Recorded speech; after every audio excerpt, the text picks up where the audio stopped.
Good afternoon. Monday, September 18th, 2023. Erased. Libyan reports on the horrifying, harrowing aftermath of floods.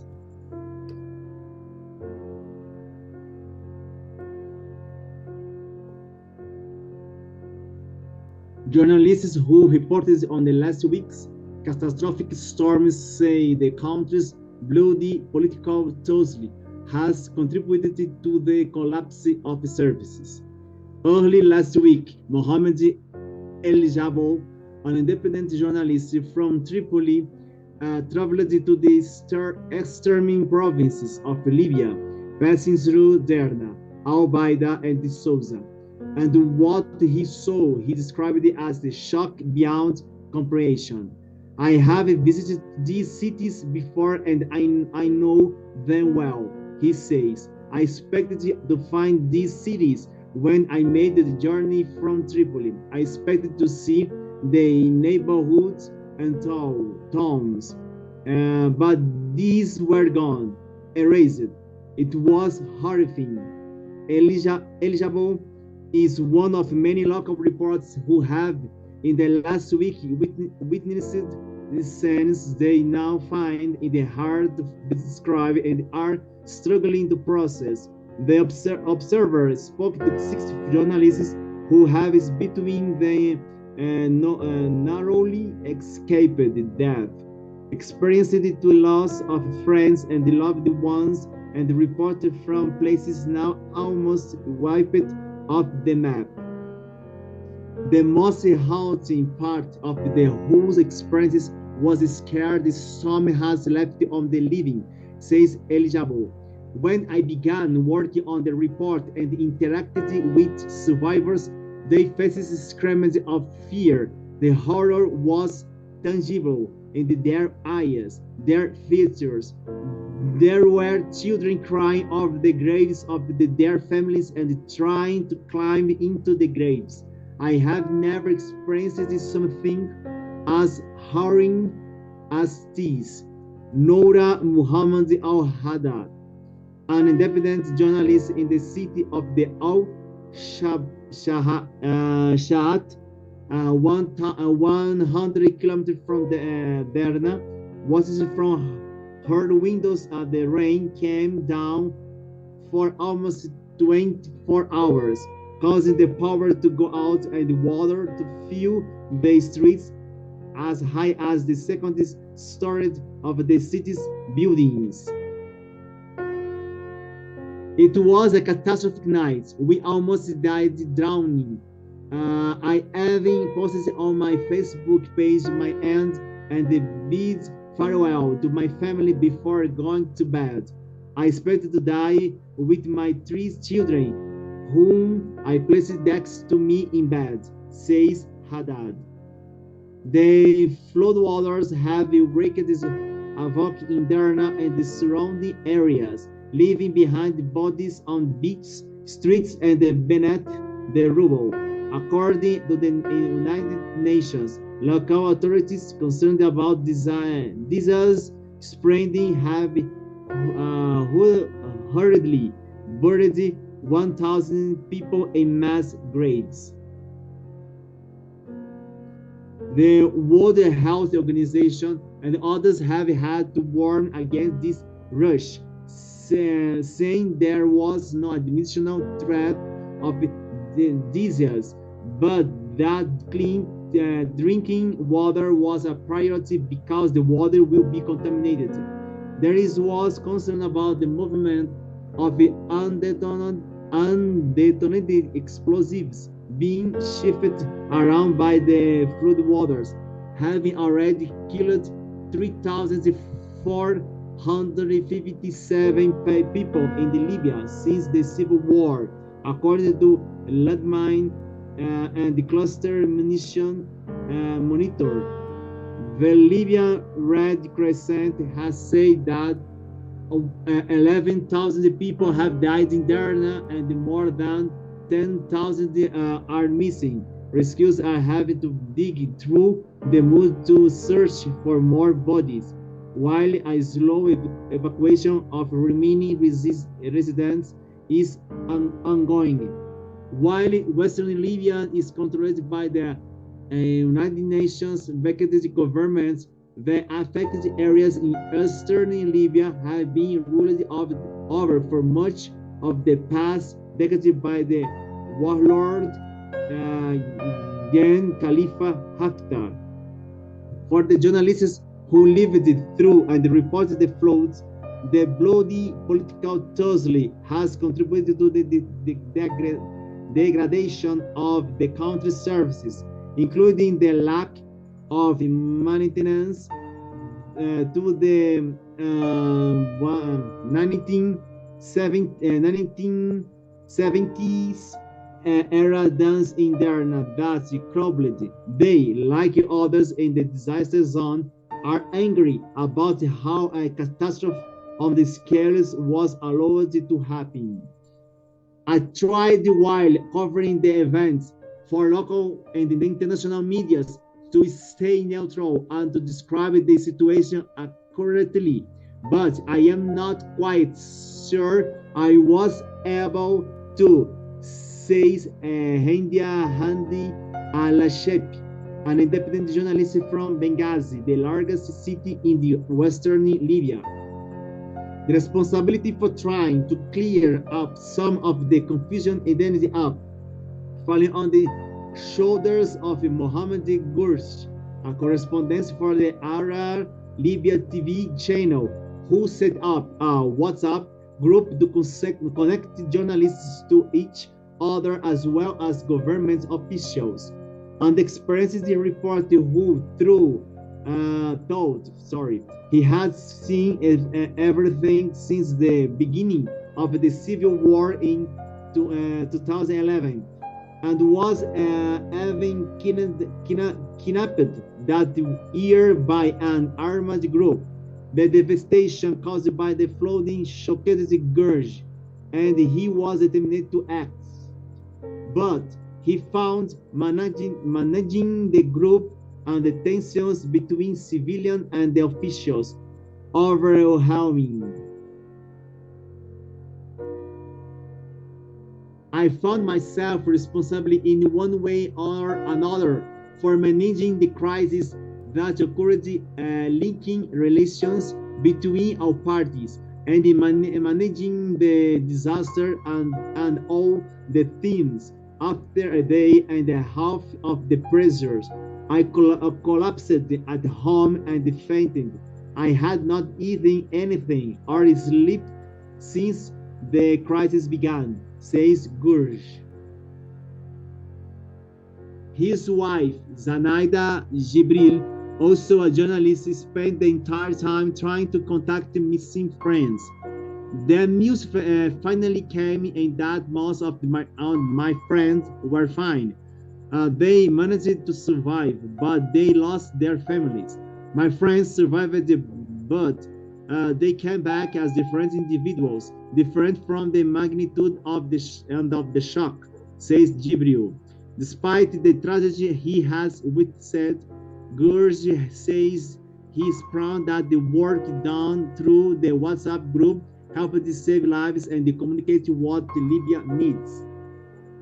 The form of help that now comes to the countries is one of the minds of these Libyan journalists who had covered the country's problems during times of the war and the rival governments even before the flooding.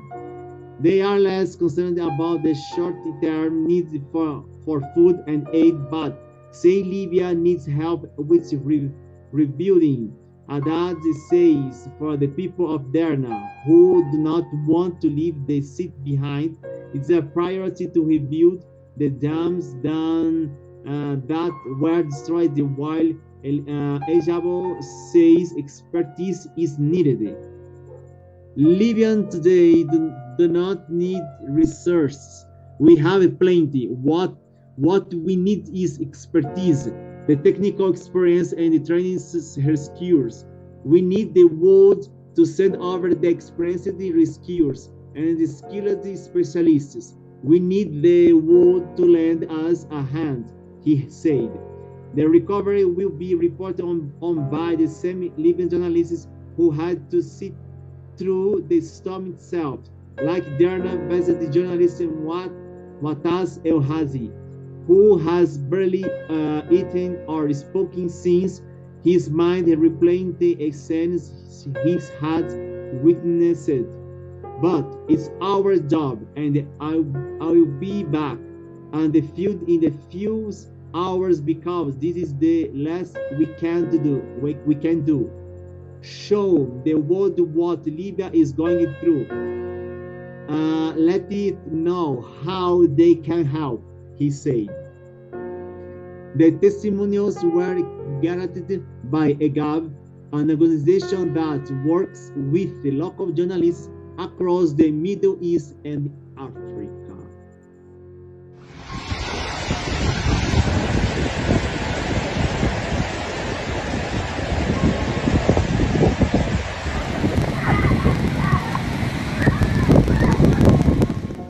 بسم الله الرحمن الرحيم. في تصور هذا وادي وهذا وادي هاك تصور هذا وديين وهذا المحقن وهذيك طريق كانت تجي لعند الطريق هذا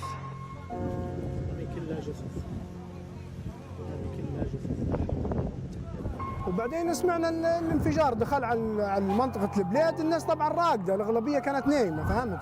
ما فيش حد كان مستعد، لكن الله غالب شيء صار.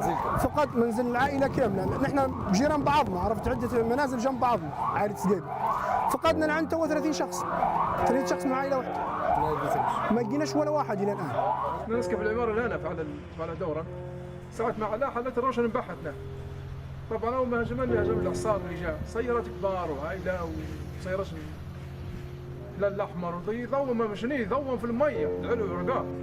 المبنى طبعا المبنى هذا المبني اللي هنا قريب 3 متر. العماره نحن اللي في الدور اللي عندي قريب الدور الثاني.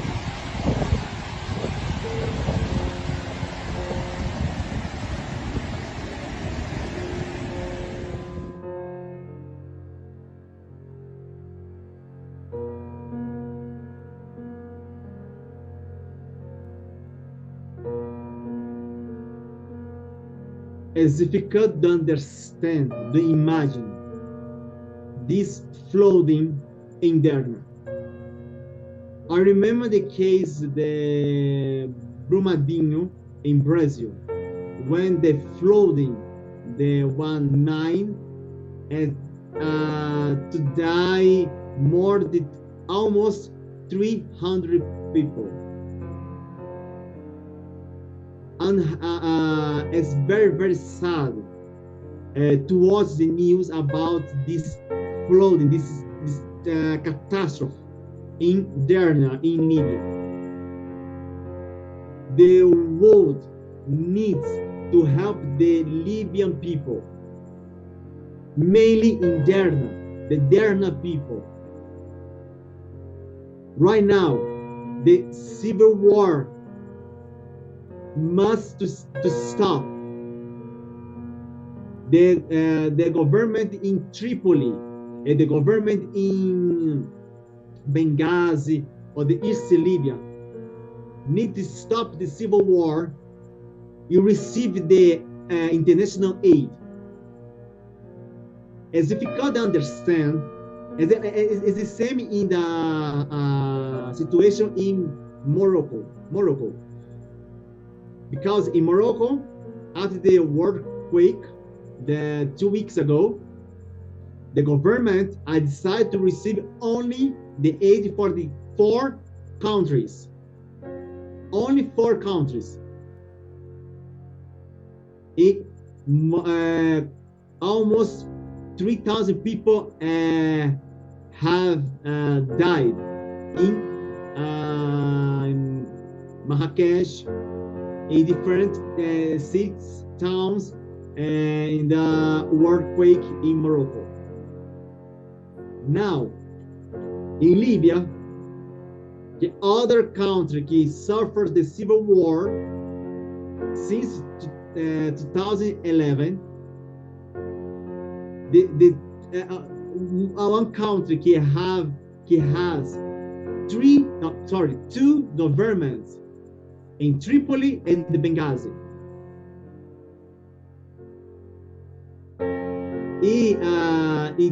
The catastrophe is in the East Libya, que es the commandant Haftar, the commandant Haftar. Please stop the war. He received the aid, the national aid, because Libya is the poor country. But it's a poor country. Suffered the civil war. The town of Derna is erased of the map. One part of the city. 11,000 people have died. 10,000 disappeared. Is missing.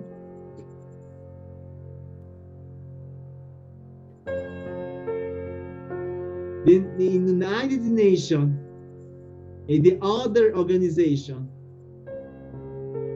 must to send aid for the Derna people, the Libyan people in the east of Libya. The Daniel storm had destroyed the eastern Libya completely.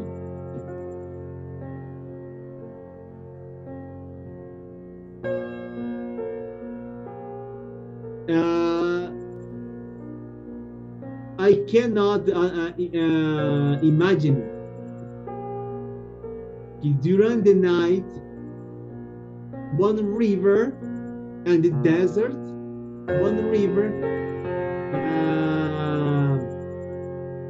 has risen more 50 meters, destroying the building, houses, carrying people, animals.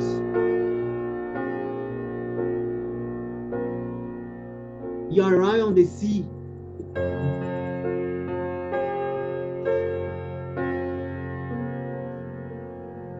And the climate change is real.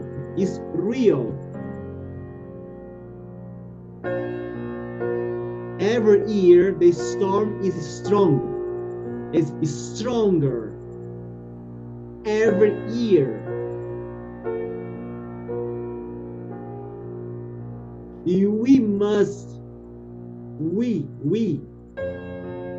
You and I, or you and me, we must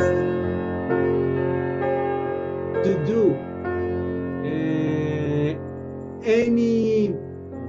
anything to save our home, our planet, and avoid more and more catastrophe.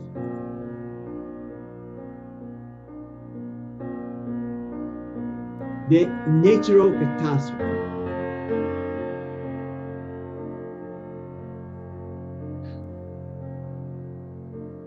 Please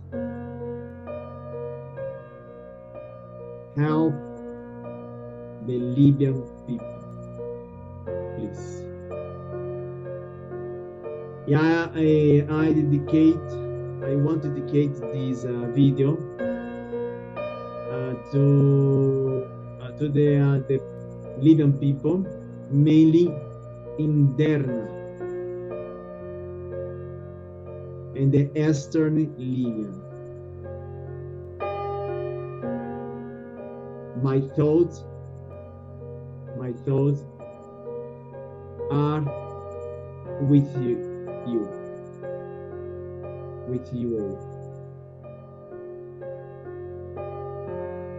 all. Allah Akbar.